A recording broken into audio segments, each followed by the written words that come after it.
Jérémie, chapitre 37. Sédécias, fils de Josias, régna à la place de Jéconia, fils de Joachim, et fut établi roi dans le pays de Juda par Nebuchadnezzar, roi de Babylone. Ni lui, ni ses serviteurs, ni le peuple du pays, n'écoutèrent les paroles que l'Éternel prononça par Jérémie, le prophète.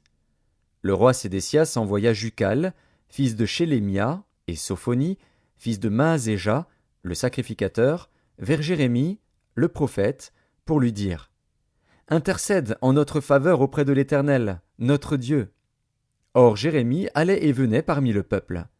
On ne l'avait pas encore mis en prison. L'armée de Pharaon était sortie d'Égypte, et les Chaldéens, qui assiégeaient Jérusalem, ayant appris cette nouvelle, s'étaient retirés de Jérusalem. Alors la parole de l'Éternel fut adressée à Jérémie, le prophète, en ces mots. Ainsi parle l'Éternel, le Dieu d'Israël. Vous direz au roi de Juda, qui vous a envoyé vers moi pour me consulter, Voici, l'armée de Pharaon, qui était en marche pour vous secourir, retourne dans son pays, en Égypte.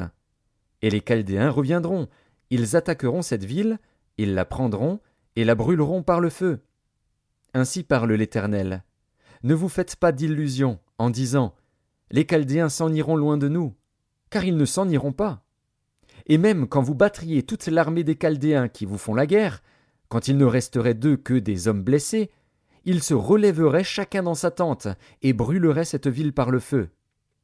Pendant que l'armée des Chaldéens s'était éloignée de Jérusalem, à cause de l'armée de Pharaon, Jérémie voulut sortir de Jérusalem pour aller dans le pays de Benjamin et s'échapper du milieu du peuple. Lorsqu'il fut à la porte de Benjamin, le commandant de la garde, nommé Jireïja, fils de Shélémia, fils de Hanania, se trouvait là, et il saisit Jérémie, le prophète, en disant « Tu passes aux Chaldéens !»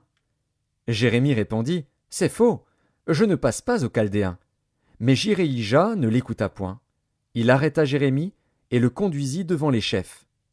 Les chefs, irrités contre Jérémie, le frappèrent et le mirent en prison dans la maison de Jonathan, le secrétaire, car ils en avaient fait une prison.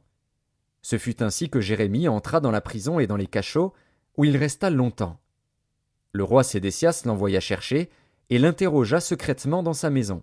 Il dit « Y a-t-il une parole de la part de l'Éternel » Jérémie répondit « Oui. » Et il ajouta « Tu seras livré entre les mains du roi de Babylone. » Jérémie dit encore au roi Sédécias « En quoi ai-je péché contre toi, contre tes serviteurs et contre ce peuple, pour que vous m'ayez mis en prison ?